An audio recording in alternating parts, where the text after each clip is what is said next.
আসসালামু আলাইকুম প্রিয় দেশবাসী। আজকে অত্যন্ত দুঃখের সাথে ভিডিওর সামনে আসলাম। কেন আসলাম? আজকে সংসদে মুক্তিযুদ্ধ বিষয় নিয়ে আলোচনা করতে শুনলাম। মাননীয় মুক্তিযুদ্ধ বিষয়ক মন্ত্রী বলতেছে 82 না 80,000 যেন এরকম ভুয়া মুক্তিযুদ্ধ আছে। তাই আমি বলতেছি মনোক্তি না বলে প্রত্যেকটা গ্রামের চৌকিদারের কাছে জিজ্ঞেস করেন সেই গ্রামে কয়টা প্রকৃত মুক্তিযুদ্ধ আছে, কয়টা ভুয়া মুক্তিযুদ্ধ আছে। আপনারা তদন্ত করতে করতে অনেক মুক্তিযুদ্ধ আছে কবরে চলে গেছে, আজও পর্যন্ত আপনাদের বাস্তব তদন্ত প্রকাশ পাল না। আমার বাবা একজন বীর মুক্তিযোদ্ধা।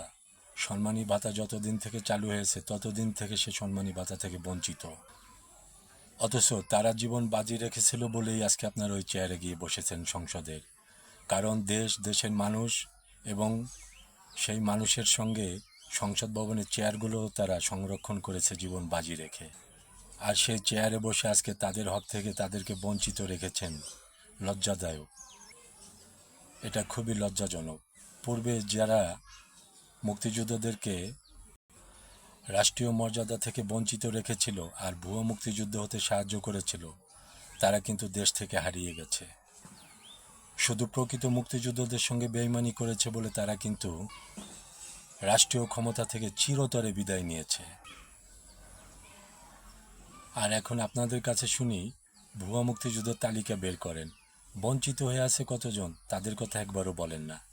বঞ্চিতদেরকে তাদের সম্মান ফিরিয়ে দেবেন, ভাতা চালু করবেন, সে কথা কিন্তু একবারও বলেন না। তাই বলতেছি, যাদের কারণে ওই চেয়ারগুলো সংরক্ষণ হয়ে আছে সংসদের, সেই চেয়ারে বসে তাদের সঙ্গে বেইমানি করবেন না। তাহলে কিন্তু আপনারা হয়তো একদিন এই রাষ্ট্রীয় ক্ষমতা থেকে বিলীন হয়ে যাবেন। কারণ রাষ্ট্রের কাছে যদি কেউ কিছু পাওনা থাকে, সেই পাওনা শোধ করে দেওয়া রাষ্ট্রের কর্তব্য।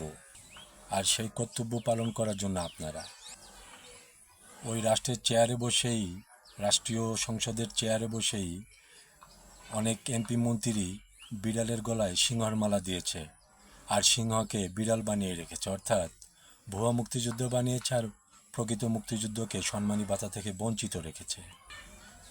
আমার বাবা একজন বীর মুক্তিযোদ্ধা, কিন্তু আজকে সে মানবতার জীবনযাপন করে। সে গরিব মানুষ, তার ওষুধের কষ্ট, ভাতের কষ্ট, সে এখনও কাজ করে ভাত খায়।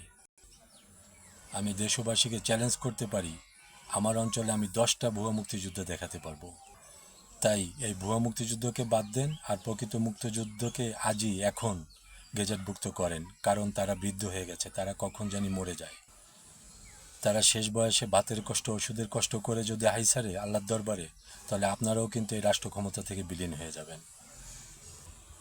তাই আপনাদেরকে বলছি, প্রকৃত মুক্তিযুদ্ধ খুঁজে বের করতে তদন্তর দরকার নেই। প্রত্যেকটা গ্রামে চৌকিদারের কাছে দায়িত্ব হস্তান্তর করেন, চৌকিদাররাই বের করে দেবে কয়জন ভুয়া মুক্তিযোদ্ধা, কয়জন প্রকৃত মুক্তিযোদ্ধা আছে। আর এই প্রকৃত মুক্তিযোদ্ধাদেরকে যদি আপনারা তাদের পাওনা বুঝিয়ে না দেন, তাহলে আল্লাহর গজব নেমে আসবে আপনাদের উপর। খোদা হাফেজ। প্রিয় দেশবাসী, সবাই ভালো থাকবেন।